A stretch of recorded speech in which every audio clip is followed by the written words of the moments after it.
Welcome back. We have returned after a brief hiatus, a lot of off the court stuff going on. We're going to focus on getting back and more consistent with the channel. So without further ado, let's converse about these kicks. It seemed like Jordan Brand started off 2025 on the right foot with the release of the Air Jordan 3 Black Cat, which was an instant crowd favorite. And for the most part, if you wanted the cop, you were able to. They came out in pretty decent quantities.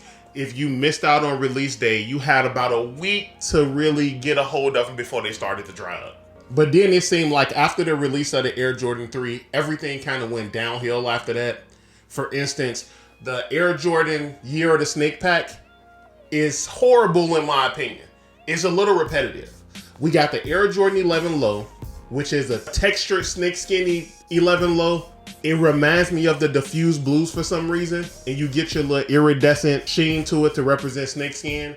Then you get one of the most repetitive retros ever in the Year of the Snake Air Jordan 5, which looks exactly like the all sale pair that we got a couple months ago, which also looks exactly like the Elgato Air Jordan 5 that we got a couple months ago as well. So it's almost like in the last 3 months, they keep feeding us the exact same shoe and nobody wants the shoe.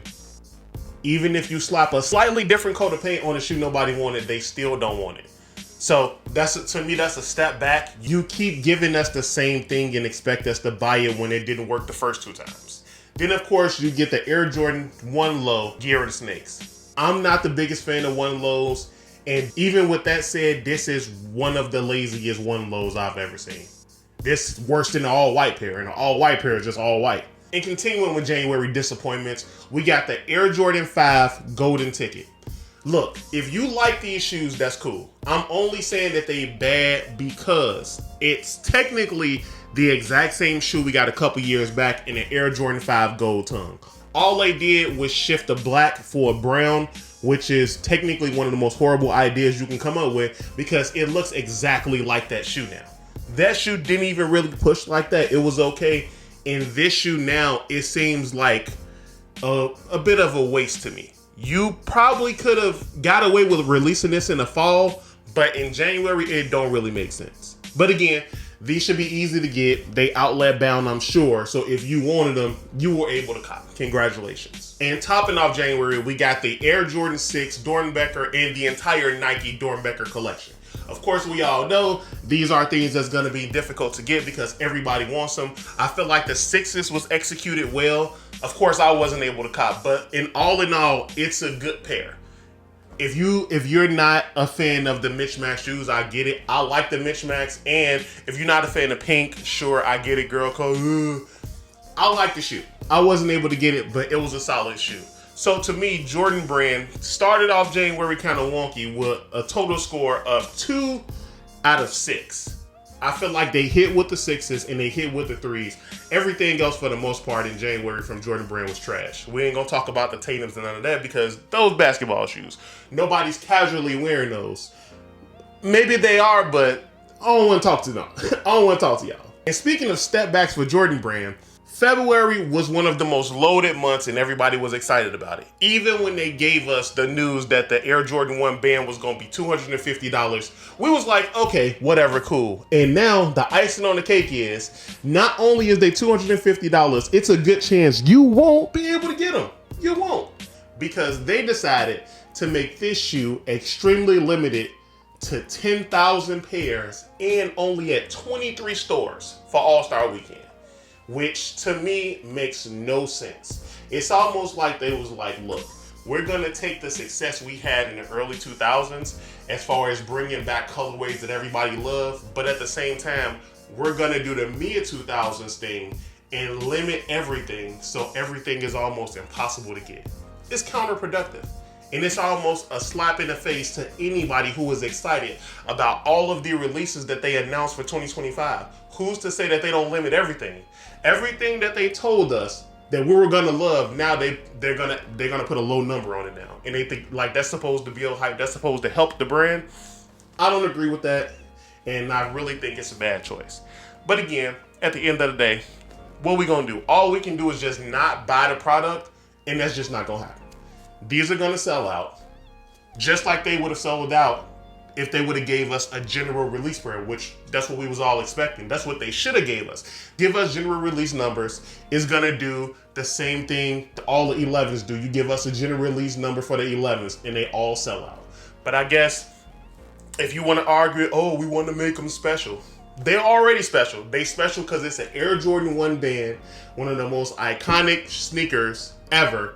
Just give us the shoe. You don't have to limit it and give us this, oh, it's only 23 stores. And it's like, and when you put it into perspective, this is more limited than almost every Travis Scott sneaker, which is crazy. Because those, technically, you can argue those would be more limited because it's a collaboration, but why would y'all super limit the one thing that everybody want?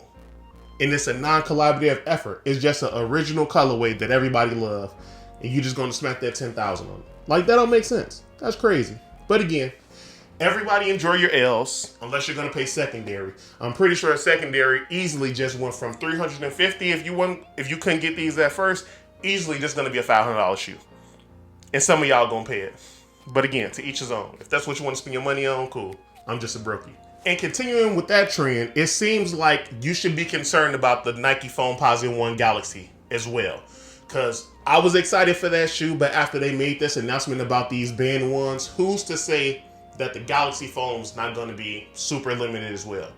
I don't think they'll take it as far as doing 10,000 of those, maybe.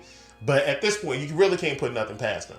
Are we going to get anything readily available that was super hyped in the early 2000s? Like, at all? If they limit the Galaxy Foams, I'm almost positive that everything that they announced that people really wanted is going to have a super low stock number attached to it. But all we can do is just hope that we're wrong. So next up in December, we have the Air Jordan 3 Lucky Shorts, which I don't really too much care about these. If you have the UNC 3s, there's really no need to purchase this shoe. And I got a love-hate relationship with the seamless part of the Jordan 3s with no elephant print. I'm not really rocking with those. A lot of people like them because the white Armand Years had those. And, you know, that's a lot of people's favorite 3, even though they hate on the black version, which is technically the same shoe, just black. But again, to each his own. So in that regard for this shoe, I feel like if you really want the shoe, you should be able to get it with no problem, especially because they busting us upside the head early February with all these other pairs, which moves us to the next release for February. In no particular order, because I'm pretty sure I'm messing up the order of all these. We got the Air Jordan 5 Black Metallic Reimagined. Hopefully, this is a general release shoe. Hopefully they up the stock numbers on this because I'm excited for this shoe along with, I'm pretty sure, 90% of the sneaker community. You can't go wrong with the Black Metallic 5. One of the best 5s ever. One of the best OG 5s. A lot of people was turned off by white laces. You can easily swap the laces out, but it seemed like it grew on people. So everybody's excited for this shoe. Hopefully we get the numbers we want because at this point, I'm really starting to have my doubts about things that we like. Like whenever we want nice things, this always comes with a caveat. So if they only gonna limit the ones, you should have no problem getting these as well. If they put the stock numbers where they need to be, you'll be able to get this shoe. Even if you miss them on release day, you should be able to cop them sometime throughout that week. Also, supposedly we're getting the Air Jordan 1 Black Toe, but I think those got pushed back again. I'm not sure. But if they not, they coming out in February. Nobody was really checking for these before. Maybe some people was checking for them now because they got pushed back. It seems to be a decent shoe, but like the early pairs was selling for under retail at first, but we'll see what happens if these do actually release. I really think I'm missing something. I know another shoe releasing that's kind of escaping me at the moment. Oh yeah, speaking of trash, the Air Jordan 3 Valentine's Day. These is horrible. These reminiscent of I want to say these look like a 3 that released previously, and those didn't do good. They could have really did something else with this shoe, and they pretty much botched the entire thing. If you want these, great. You'll easily be able to get them. If you're on the fence about them, I would say wait because they're going to end up in outlets before you know it. So for February, I give Jordan Brand, you can argue they got about 4 good releases if you really want to count it. You can count the bands even though it's going to be almost impossible to get. We getting the Black Metallic 5s, that's great. The Black Toes, I mean, if you want them, great. And then we get the Lucky Shorts. The Lucky Shorts, I feel like a lot of people gonna like the Lucky Shorts because it's gonna be like that first shoe that you could really pull it off in spring, even though spring is like a couple months away. But that's the first spring shoe to me. So I feel like that's really gonna lean into the sales of that shoe. So in my opinion, February is shaping up to be an interesting month, to say the least. January was pretty mid. February hopefully is better, especially with the worry of all of these stock numbers. We already know that it's pretty much a wrap for the Band 1s. But if everything else goes off without a hitch, I think that'll be a decent month. I'm not sure. But let me know what y'all think.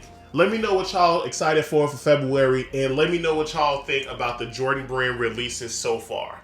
And as always, if you made it to the end of this video, I appreciate it. And remember to like, share, and subscribe. Peace.